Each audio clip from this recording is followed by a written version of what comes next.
Smart People, kita berjumpa kembali dalam acara Lessons and Learn. Sehat, sukses, dan bahagia selalu. Hari ini kita akan membahas materi mengenai menyusun sistem penilaian kinerja. Mari kita simak bersama-sama, semoga bermanfaat. Unit ini sangat strategis karena penilaian kinerja atau performance appraisal adalah dasar dari berbagai keputusan penting seperti promosi, pelatihan, bonus, hingga pemutusan hubungan kerja. Dalam menyusun sistem penilaian kinerja berarti membangun kerangka kerja yang objektif, adil, dan sesuai dengan tujuan organisasi agar bisa mengukur kontribusi individu secara akurat. Pertama, mari kita bahas ruang lingkup kerjanya. Yang pertama, menentukan tujuan sistem penilaian kinerja. Apakah untuk perbaikan kinerja, pengambilan keputusan promosi, pemberian insentif, atau pengembangan SDM? Yang kedua, menyusun indikator kinerja atau KPI. Dibuat berdasarkan jabatan masing-masing, mencakup satu KPI kuantitatif, yaitu output kerja atau jumlah, waktu, dan biaya. 2. KPI kualitatif, yaitu kualitas hasil, perilaku kerja, dan kepuasan pelanggan. Yang ketiga, membangun metode penilaian.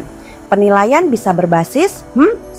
KPI atau Key Performance Indicators, 2. SKI atau sasaran kinerja individu, 3. Kompetensi, 4. 360 derajat feedback atau atasan, rekan kerja, dan bawahan, 5. MBO atau Management by Objectives. Yang keempat, menyusun format dan instrumen penilaian. Formulir penilaian, bobot nilai, skala misal 1 sampai dengan 5 atau 1 sampai dengan 10, dan juga pedoman penilaian.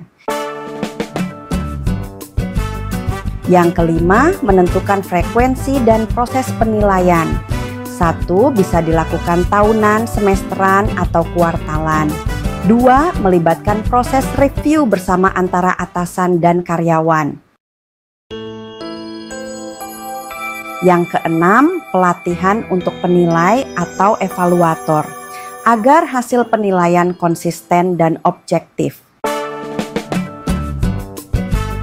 Yang ketujuh, sosialisasi kepada karyawan agar setiap orang memahami indikator dan cara penilaian. Lalu kedua, kendala di lapangan. Proses menyusun dan menjalankan sistem penilaian kinerja sering menemui kendala seperti yang pertama, indikator penilaian tidak jelas. Penilaian menjadi subjektif atau berdasarkan feeling karena KPI tidak konkret. Yang kedua, penilaian tidak objektif atau bias. Adanya favoritisme, kesan pribadi, atau penilaian asal-asalan dari atasan. Yang ketiga, kurangnya keterlibatan karyawan. Karyawan sering merasa penilaian hanya formalitas, tidak berdampak nyata. Yang keempat, sistem tidak mendukung tujuan bisnis. Penilaian tidak dikaitkan dengan strategi atau target organisasi. Yang kelima, ketidakkonsistenan penilaian antar departemen. Setiap manajer menilai dengan standar berbeda, hasil tidak bisa dibandingkan secara adil.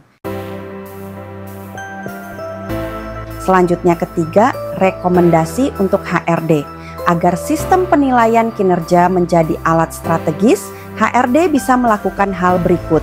Yang pertama, susun KPI berdasarkan hasil analisis jabatan dan tujuan perusahaan.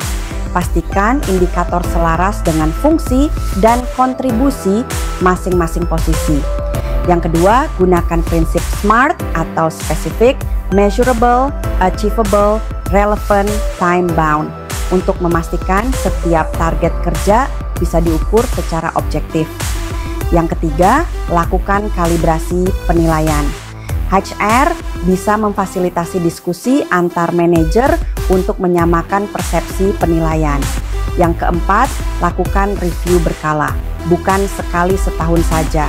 Sistem penilaian yang dinamis, misalnya per kuartal, lebih responsif terhadap perubahan kinerja. Yang kelima, gunakan sistem digital performance management. Aplikasi atau software memudahkan pencatatan, pelacakan, dan visualisasi kinerja. Yang keenam, kaitkan penilaian dengan sistem reward dan pengembangan SDM.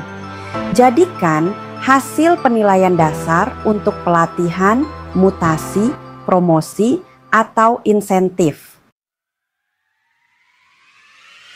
Dan yang terakhir yaitu kesimpulan. Sistem penilaian kinerja yang baik akan 1. Mendorong karyawan bekerja sesuai target dan peran. 2. Menyediakan dasar objektif dalam pengambilan keputusan SDM.